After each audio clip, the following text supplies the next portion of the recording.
Ang topic na i-discuss ko po ngayon ay tungkol dun sa sakit na pertussis. Alam niyo po, ang sakit na pertussis ang tagal na po niyan. Di pa tayo pinapanganak. A long time ago, meron ng pertussis. Pero yung generation po natin ngayon ay napakaswerte.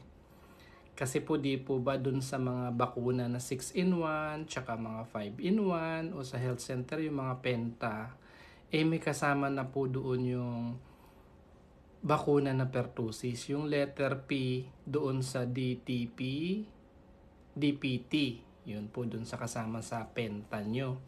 So yung mga baby nyo po, pabakunahan nyo po sa health center, pakumpleto nyo po yun.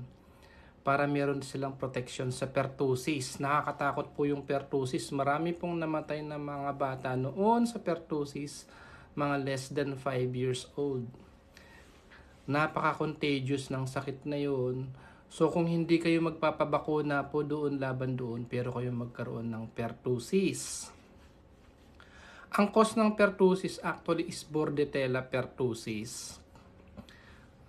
Madali lang naman po yung patayin yun yung mikrobyo na yun.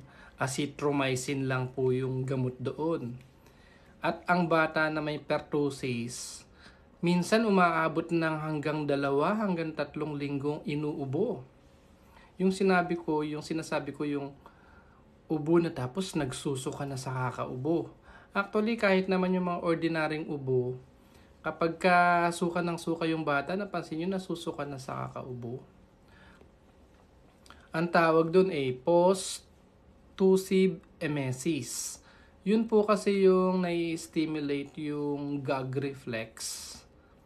Tapos yung cranial nerve number 9, yung glossopharyngeal nerve, na-stimulate sa brainstem. Tapos yung di ba po yung iba sinusundot yung back of the tongue tsaka sa pharynx para lang masuka yung ibang mga bata. Yun yung nai-stimulate yung gag reflex. Tapos yung vagus nerve, magko-contract yung pharyngeal wall muscles tsaka yung back of the tongue para kaya magsuka. Yun yung tinatawag na post-tussive emesis na nangyayari sa pertussis at pwede ring mangyari po sa mga ordinaryong ubo na malala. Kaya yung mga bata nagsusuka kapag sobra ng ubo. Yung bago po ngayon sa libro namin, dapat daw po yung pertussis ay wag nang tawaging whooping cough.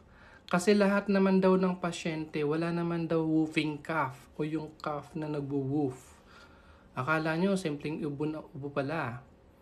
Yung pala, pertussis na pala. Wala lang, inahanap kasi yung whooping cough, yung woof na nagwo-woof, wala.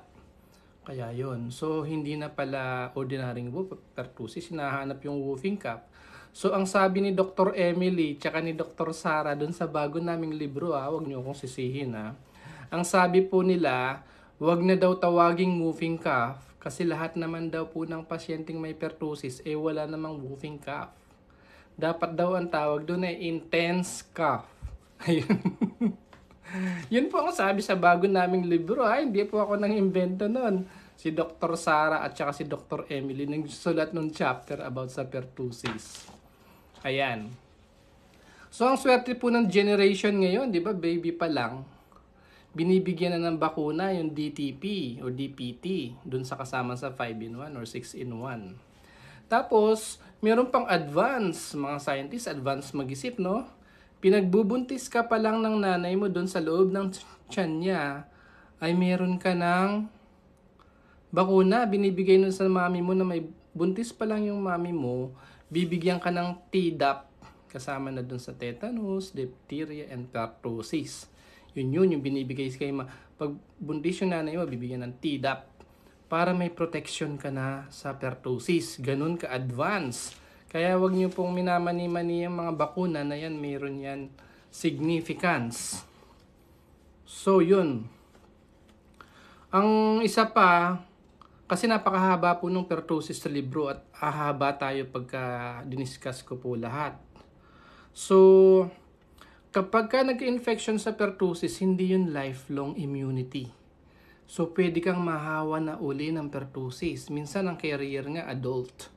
So, kailangan yung mga bata po, pag kami umiikot na taga-health center, ay bibigyan namin kayo ng DTaP pabakunahan nyo po yung mga anak nyo kasi baka magkumalat na naman po yung pertussis.